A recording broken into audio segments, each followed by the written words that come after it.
നമസ്കാരം പ്രിയപ്പെട്ടവരെ. ഇന്നലെ അന്തരിച്ച നമ്മളിൽ പലർക്കും അറിയാത്ത ഒരു അത്ഭുത മനുഷ്യനെക്കുറിച്ചുള്ള വാർത്തയാണിത്.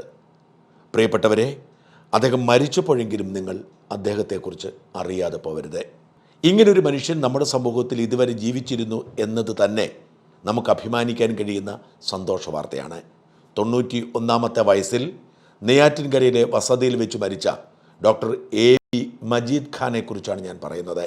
അദ്ദേഹം ഈ നാടിന് ചെയ്ത സൽപ്രവർത്തികളുടെ വിശദാംശങ്ങളിലേക്ക് കടക്കുന്നതിന് മുൻപ് അദ്ദേഹം കെട്ടിപ്പൊക്കിയ സ്ഥാപനങ്ങളും അദ്ദേഹം ഉയർത്തിക്കൊണ്ടുവന്ന എത്തിക്സും ഈ നാട്ടിലെ മനുഷ്യരെ ഒരുമിപ്പിച്ചതെങ്ങനെയാണ് എന്ന് പറയേണ്ടി വരും. ഞാനിന്നലെ വൈകുന്നേരം അദ്ദേഹത്തിന് അന്ത്യാഞ്ജലി അർപ്പിക്കാൻ അവിടെ പോയപ്പോൾ എന്നെ അത്ഭുതപ്പെടുത്തിയത് അവിടെ എത്തിയ വലിയ മനുഷ്യരുടെ കാഴ്ചയല്ല. ADGP അജിത് കുമാർ മുതൽ A റഹീം വരെയുള്ള പ്രമുഖരെ ഞാൻ അവിടെ വെച്ച് കണ്ടു. അവരോട് സംസാരിക്കുകയും ചെയ്തു. ധാരാളം പ്രമുഖർ, ഈ നാട്ടിലെ സകല രാഷ്ട്രീയക്കാരും സകല സിവിൽ സർവീസ് ഉദ്യോഗസ്ഥന്മാരും എത്തിക്കൊണ്ടിരിക്കുന്നു. അതല്ല എന്നെ അത്ഭുതപ്പെടുത്തിയത്. സാധാരണ മനുഷ്യർ, അതായത് ആരും സഹായിക്കാനില്ലാത്ത സാധാരണ മനുഷ്യർ കണ്ണീരോടെ ഒഴുകിയെത്തുകയാണ്. പലപ്പോഴും നമ്മുടെ നാട്ടിൽ അറിയപ്പെടുന്ന നന്മമരങ്ങളിൽ പലരും അവർ 10 പൈസ കൊടുത്താൽ 100 രൂപയുടെ പബ്ലിസിറ്റി റീൽസ് എടുത്ത് പേരെടുക്കുമ്പോൾ അങ്ങനെയൊന്നും ചെയ്യാതെ ആർക്കാണോ അർഹതയുള്ളത്, ആരാണോ കരയുന്നത്, അവരെ ചേർത്ത് പിടിച്ചിരുന്നൊരു മഹാമനുഷ്യനായിരുന്നു. ഞാൻ അവിടെ വെച്ച് കണ്ട ഒരു സംഘം ബാലരാമപുരത്തെ കല്ലുമ്മൂട് എന്ന ഒരു പുരാതന ക്ഷേത്രത്തിൻ്റെ ഭാരവാഹികളായിരുന്നു. ഈ അമ്പലം പുതുക്കി പണിയാൻ തീരുമാനിക്കുന്നു. ഒരുപാട് പണച്ചെലവുള്ള പണിയായിരുന്നു.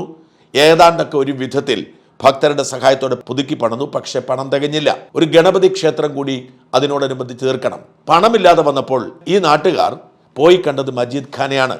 മജീദ് ഖാൻ തൻ്റെ കയ്യിലെ പണം മുടക്കി ഈ ഗണപതി ക്ഷേത്രം പണി തീർത്തു. ആ ക്ഷേത്രത്തിൻ്റെ ഭാരവാഹികൾ കണ്ണീരോടുകൂടി മജീദ് ഖാനെ യാത്ര അയക്കാൻ എത്തിയതാണ്. അന്ധരായ കുറേ പേർ അതിലെത്തി. അവരുടെ കണ്ണുകളിൽ അദ്ദേഹത്തെ കാണാൻ കഴിയില്ല, പക്ഷെ അവരുടെ അകക്കണ്ണുകളിൽ അദ്ദേഹമുണ്ട്. കാരണം ആ അന്ധരായ മനുഷ്യ സമൂഹത്തെ ഒരുപാട് പരിപാലിച്ചിരുന്ന മനുഷ്യനായിരുന്നു അദ്ദേഹം. 2 കാര്യങ്ങൾ പറയട്ടെ. നെയ്യാറ്റിൻകരയിലെ നിംസ് മെഡിസിറ്റി എന്ന് പറയുന്ന ആശുപത്രി സമുച്ചയം, കന്യാകുമാരി ജില്ലയിലെ തക്കലയിലുള്ള നൂറുൽ ഇസ്ലാം ഡീംഡ് സർവകലാശാല തുടങ്ങിയ അനേകം സ്ഥാപനങ്ങളുടെ ഉടമയായിരുന്നു അദ്ദേഹം. ഈ നൂറുൽ ഇസ്ലാം സർവകലാശാലയുടെ ചാൻസലറായിരുന്നു. ഏതാനും ആഴ്ചകൾക്ക് മുമ്പാണ് അദ്ദേഹം വെന്റിലേറ്ററിലാവുന്നത്. അതുവരെ അദ്ദേഹം തുടർച്ചയായി ചാൻസലർ എന്ന തൻ്റെ ജോലി ചെയ്യാൻ ഈ യൂണിവേഴ്സിറ്റിയിൽ പോകുമായിരുന്നു, അവിടെ ഉണ്ടാകുമായിരുന്നു. നെയ്യാറ്റിൻകര പെൻഷൻ പ്ലാൻ എന്ന പേരിൽ ഒരു പദ്ധതി ഉണ്ടായിരുന്നു. നെയ്യാറ്റിൻകര നഗരസഭയിലെയും പരിസരത്തെ 8 പഞ്ചായത്തുകളിലെയും തിരുവനന്തപുരം കോർപ്പറേഷന്റെ പൂന്തറ വാർഡിലെയും സകല ഭിന്നശേഷി കുട്ടികളുടെയും അമ്മമാരുടെ ബാങ്ക് അക്കൗണ്ടിലേക്ക് എല്ലാ മാസവും 1-ാം തീയതി കൃത്യമായി ഒരു സ്റ്റൈപ്പൻഡ് കൊടുക്കുമായിരുന്നു. സർക്കാർ കൊടുക്കുന്ന ആനുകൂല്യം ക്ഷേമ പെൻഷൻ ഉണ്ടല്ലോ, അതിൽ 50 രൂപ കുറവ്. സർക്കാരിനോട് മത്സരിക്കാൻ താല്പര്യമില്ലാത്തത് കൊണ്ട് 436 പേർക്കാണ് കൃത്യമായി തുക കൊടുത്തുകൊണ്ടിരിക്കുന്നത്. നിംസ് സ്പെക്ട്രം എന്ന പേരിൽ ഒരു പദ്ധതിയുണ്ട്. നിംസ് ആശുപത്രിയോട് അനുബന്ധിച്ച് പ്രവർത്തിക്കുന്നതാണ്. 18 വയസ്സിൽ താഴെയുള്ള ഏതു ഭിന്നശേഷിക്കാരൻ അവിടെ എന്ത് ചികിത്സയ്ക്ക് വന്നാലും അവിടെ ബില്ലടിച്ചു കൊടുക്കും. പണം കൊടുക്കണ്ട. ചികിത്സയുടെ യഥാർത്ഥ ബില്ലടിച്ചു കൊടുക്കും. പക്ഷെ പണം നിർബന്ധമല്ല. കൊടുക്കാനുള്ളത് കൊടുക്കുക. നിങ്ങളുടെ ആ ബില്ല് മുഴുവൻ കൊടുക്കാനുണ്ടെങ്കിൽ കൊടുക്കാം. അതല്ല ഒന്നും കൊടുക്കാനില്ലെങ്കിൽ കൊടുക്കണ്ട. അതല്ല നിങ്ങളുടെ 100-1000 രൂപയോ കൊടുക്കാനുള്ളെങ്കിൽ കൊടുത്താൽ മതി. 18 വയസ്സിൽ താഴെയുള്ള ഭിന്നശേഷിക്കാർ ചികിത്സിക്കാൻ വന്നാലത്തെ സ്ഥിതി ഇതാണ്. മാത്രമല്ല ദാരിദ്ര്യരേഖയ്ക്ക് താഴെയുള്ള എല്ലാവർക്കും അവിടെ ഡിസ്കൗണ്ട് ഉണ്ട്. പാവങ്ങൾക്ക് സൗജന്യ ഡയാലിസിസ് ആണ്. എന്ന് മാത്രമല്ല ഈ നിംസ് ആശുപത്രി ഒരു കൊള്ള സങ്കേതമേ അല്ല. എല്ലാ സൗകര്യങ്ങളുമുള്ള നിരവധി ഡോക്ടർമാർ ജോലി ചെയ്യുന്ന അത്യാധുനിക ആശുപത്രിയാണ്. പക്ഷെ അത് കൊള്ള സങ്കേതമേ അല്ല. K. മാമൻ അടക്കമുള്ള പല സ്വാതന്ത്ര്യ സമര ഭടന്മാരും അവിടെയായിരുന്നു അവസാന ദിവസങ്ങൾ കഴിഞ്ഞുകൂട്ടിയതും ചികിത്സിച്ചതും. സമൂഹത്തിന് വേണ്ടി എന്തെങ്കിലും ചെയ്യുന്ന ആർക്കും അവിടെ സൗജന്യ ചികിത്സയും പരിരക്ഷയുമുണ്ട്. അത് തലമുതിർന്ന് ആരുമില്ലാത്ത രാഷ്ട്രീയക്കാരാണെങ്കിലും സമൂഹത്തിന് വേണ്ടി ജീവിച്ച് ഒടുവിൽ തിരിഞ്ഞു നോക്കാനില്ലാത്ത മനുഷ്യരാണെങ്കിലും ഇവിടെ അഭയമുണ്ടായിരുന്നു. അതുകൊണ്ടാണ് ഞാൻ പലപ്പോഴും പറഞ്ഞിട്ടുള്ളത്, എന്നെ ഏതെങ്കിലും ഒരു പ്രത്യേക സാഹചര്യത്തിൽ അബോധാവസ്ഥയിലോ മറ്റോ എവിടെയെങ്കിലും കണ്ടെത്തിയാൽ മറ്റൊരു ആശുപത്രിയിലേക്കും കൊണ്ടുപോകരുത്, നിംസിലേക്ക് കൊണ്ടുപോകണമെന്ന്. കാരണം ഇത് ഡോക്ടർ മജീദ് ഖാന്റെ ആശുപത്രി ആയതുകൊണ്ടാണ്. മമ്മൂട്ടി ഫാൻസ് അസോസിയേഷനുമായി ചേർന്നുകൊണ്ട് ഈ നിംസ് ആശുപത്രിയിൽ സൗജന്യ ശസ്ത്രക്രിയയുണ്ട്. ഈ 2 കൂട്ടരും ചേർന്ന് ആശുപത്രിയും മമ്മൂട്ടി ഫാൻസ് അസോസിയേഷനും ചേർന്നാണ് ആളെ കണ്ടെത്തുന്നത്. 417 പേർക്ക് സൗജന്യ ഹൃദയമാറ്റ ശസ്ത്രക്രിയ നടത്തിക്കൊടുത്തു. എണ്ണിയാൽ തീരാത്ത അനേകം നല്ല കാര്യങ്ങൾ ചെയ്ത മനുഷ്യൻ. RCCയിലെ രോഗികൾക്ക് സൗജന്യ പാല് കൊടുക്കും. നിംസിൽ വന്ന് പ്രസവിച്ചു പോകുന്ന അമ്മമാർക്ക് ഒരു മരം കൊടുത്തുവിടും. ഒരു കുട്ടിയോടൊപ്പം ഒരു മരം കൂടി വളരട്ടെ എന്നതാണ്. ഈ നൂറുൽ ഇസ്ലാം സർവകലാശാലയുടെ ക്യാമ്പസിൽ കുരങ്ങന്മാരോടുള്ള സ്നേഹം കാണേണ്ടതാണ്. ഈ കുരങ്ങന്മാർ അപകടമുണ്ടാക്കാത്ത തരത്തിൽ അവർക്ക് കൂടി ജീവിക്കാൻ അവിടെ അവസരമൊരുക്കി കൊടുത്തിരിക്കുന്നു. ഇങ്ങനെ എണ്ണി എണ്ണി എണ്ണി പറഞ്ഞാൽ തീരാത്ത വിധത്തിൽ നന്മയുടെ തനി മാതൃകയായി മാറിയ ഒരു മനുഷ്യൻ.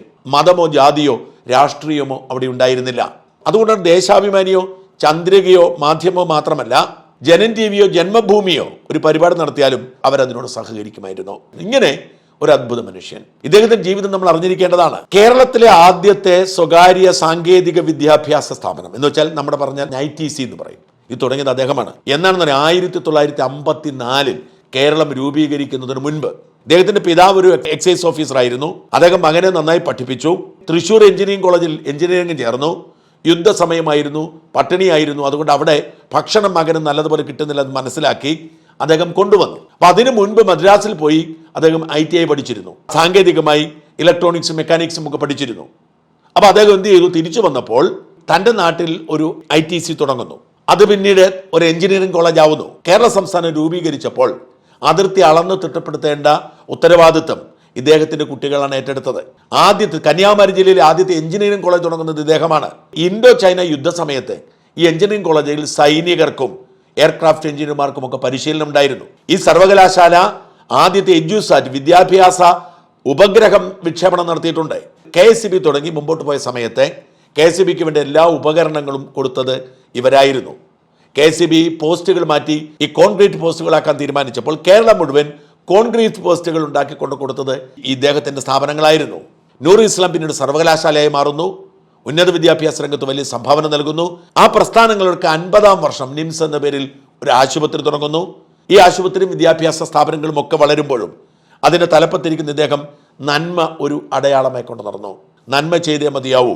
1 രൂപ പോലും സർക്കാരിന്റെ ഗ്രാന്റ് കൈപ്പറ്റാതാണ് അദ്ദേഹം ഈ ഭിന്നശേഷിക്കാരെയും മറ്റും സൗജന്യമായി ചികിത്സിക്കുന്നത്. അങ്ങനെ എല്ലാ അർത്ഥത്തിലും നന്മയുടെ പ്രതീകമായി മാറി, മതേതരത്വത്തിന്റെ പ്രതീകമായി മാറി, മികവിന്റെ പ്രതീകമായി മാറി. റീൽസ് എടുക്കാനോ പണം മുടക്കി പബ്ലിസിറ്റി കൊടുക്കാനോ അദ്ദേഹം ഒരിക്കലും ശ്രമിച്ചിട്ടില്ല. കേരളം കണ്ട അത്യപൂർവ നന്മ മരങ്ങളിൽ ഒരാളായിരുന്നു മജീദ് ഖാൻ. ഡോക്ടർ മജീദ് ഖാൻ മരണത്തിൽ വേദനിക്കാത്തവരായി ആരുമില്ല. ആ മഹാനുഭവന്റെ ഓർമ്മകൾക്ക് മുമ്പിൽ നമോവകം.